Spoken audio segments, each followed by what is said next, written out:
So, in this discussion, we are going to talk about the skills that an effective and engaging communicator must possess in order to deliver messages or informations appropriately and successfully. First skill is the observance.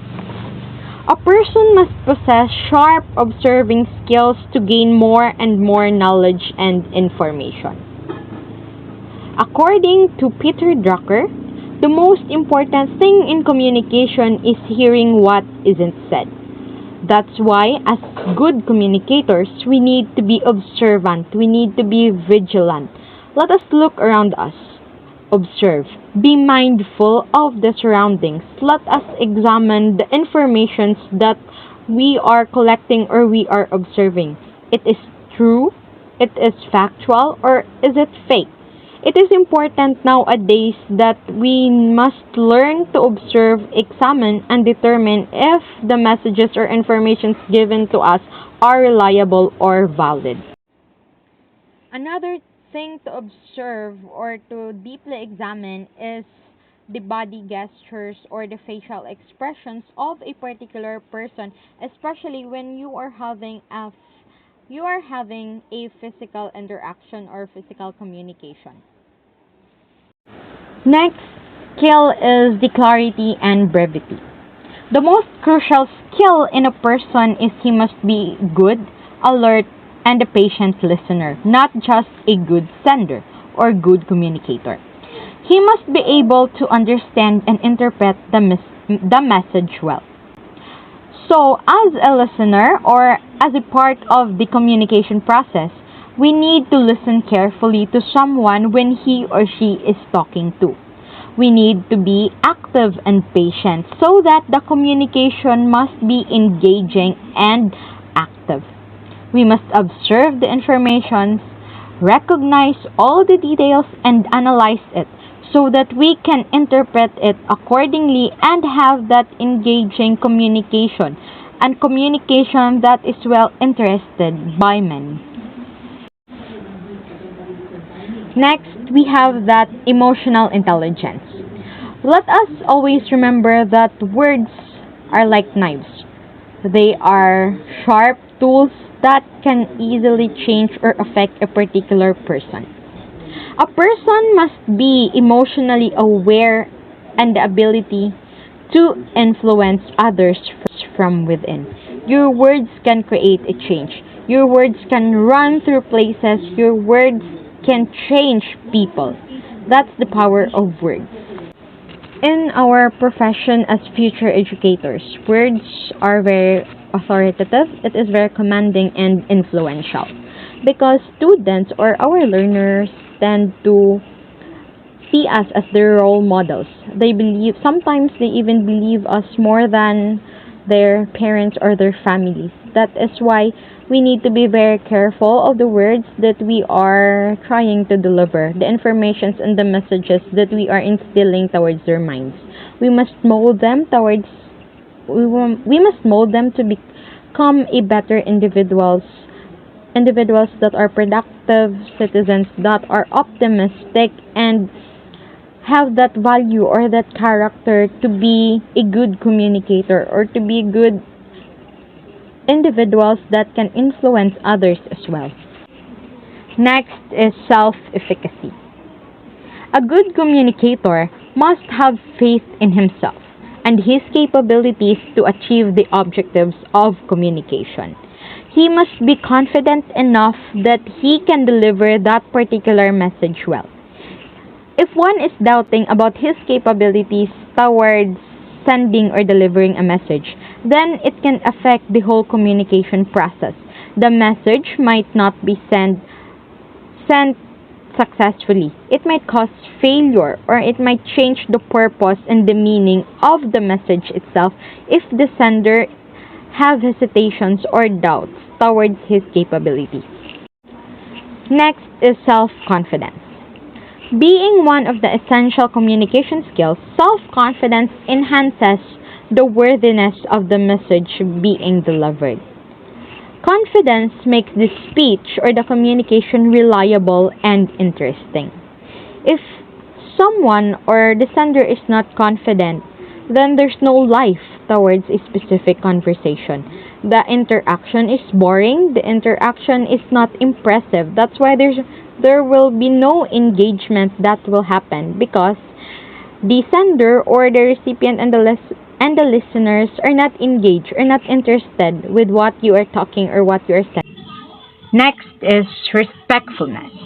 Delivering a message with courtesy and respecting the values, beliefs, opinions, and ideas of the receivers or the listeners is the essence of an effective communication. It means that we must have courtesy. A good message must contain a set of values. It should be equal, it should be fair without discrimination, because the message itself reflects the values or the perspective of the messenger or the sender. A good communication contains a different set of arguments, a different set of point of views and perspective offered by the communicators.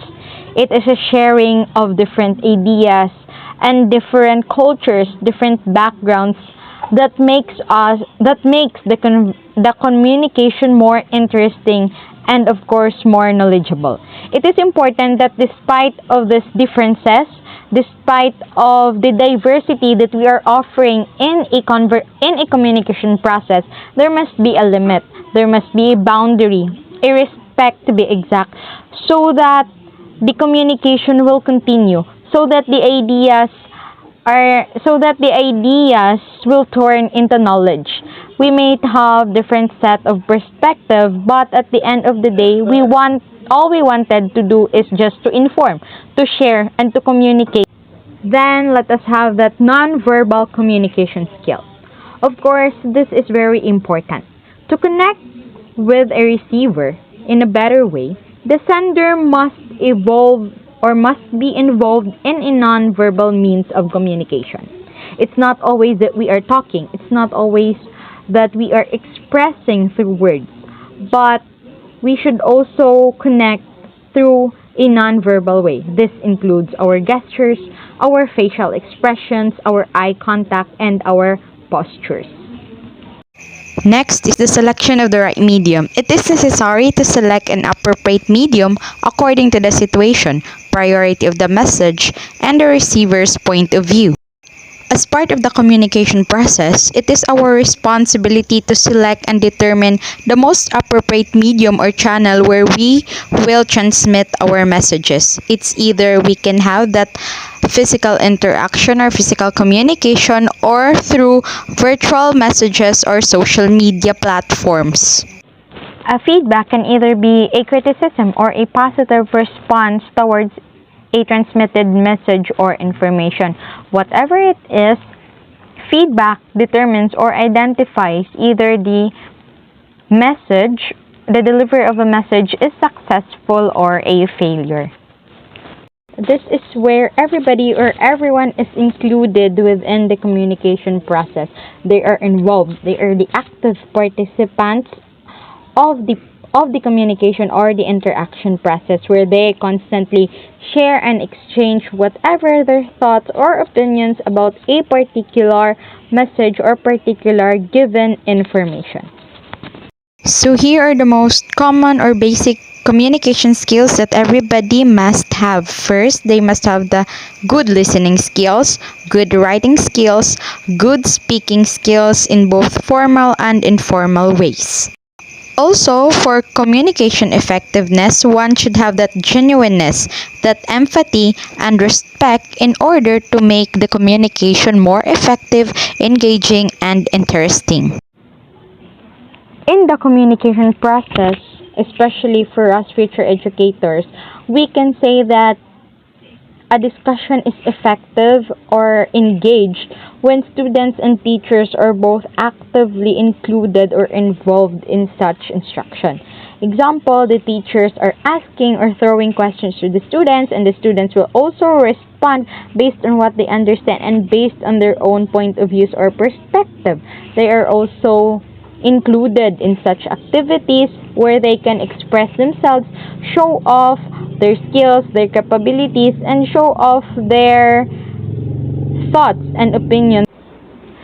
A school or a classroom should become a safe place, a safe ground for the students, for the learners, not just to absorb or acquire information, but also to speak up for themselves, to speak up for their experiences, their opinions, their point of views and perspective, to show who they are, to share their beliefs without the fear or without that hesitation so that they might get discriminated, they might get humiliated.